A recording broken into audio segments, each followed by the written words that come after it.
আপনজনদের সাথে ঈদ উদযাপনে ঘরমুখো মানুষের ঢল নৌপথে।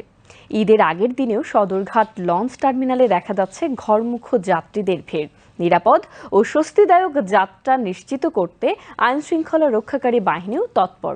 তারা যাত্রীদের ভিড় নিয়ন্ত্রণ এবং অতিরিক্ত যাত্রী বহন রোধে কাজ করছে। বিস্তারিত থাকছে ডেস্ক রিপোর্টে।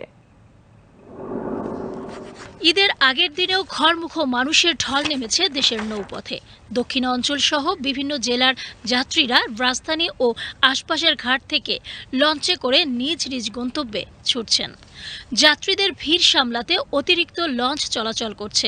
দুর্ভোগান্তি পড়ে নেই, মোটামুটি ভালোই আছে। ঈদ মানে তো আনন্দ, ঈদ মানে খুশি, কষ্ট করে যায় একটু আনন্দ দেওয়ার জন্য, একটু আনন্দ পাওয়ার জন্য। বৃষ্টির কারণে পরিবারের সদস্যদের সঙ্গে নিয়ে অনেকেই আগে থেকেই ঘাটে এসে অপেক্ষা করছেন, যাতে নির্বিঘ্নে যাত্রা করতে পারেন। বসে আছি লঞ্চের জায়গার জন্য, আর আমার ছোট মেয়ে বড় মেয়ে ভোলা যাচ্ছি, অনেক ভালো লাগছে। শ্বশুর বাড়িতে ভোলা যাব, দাদুর বাড়িতে অনেক ভালো লাগছে। আমি তো জন্মদিনে যাবো ভোলা, বর্তমানে একা যাচ্ছি পরিবারের সাথে ঈদ করার জন্য। সার্বিকভাবে কিছু ভোগান্তি থাকলেও ঈদে বাড়ি ফেরা মানুষের আনন্দই যেন সবকিছুকে ছাপিয়ে যাচ্ছে।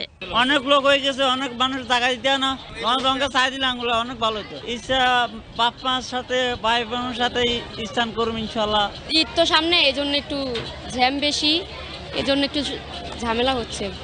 আসলে কষ্টটা কষ্ট মনে হচ্ছে না, কারণ আপন মানুষগুলোর সাথে দেখা করা, তারপর ঈদ পালন করা, এটা কষ্টর কাছে কিছুই না, আনন্দটাই অনেক কিছু। লঞ্চ কর্তৃপক্ষ জানিয়েছে, যাত্রী নিরাপত্তা ও শৃঙ্খলা বজায় রাখতে বাড়তি সতর্কতা নেওয়া হয়েছে। অন্যদিকে আইন শৃঙ্খলা রক্ষাকারী বাহিনীও রয়েছে তৎপর। বৃষ্টির কারণে সকলকে সতর্ক থেকে ভ্রমণের পরামর্শ দিচ্ছেন সংশ্লিষ্টরা। সীমা চারমিন, বিটিভি নিউজ।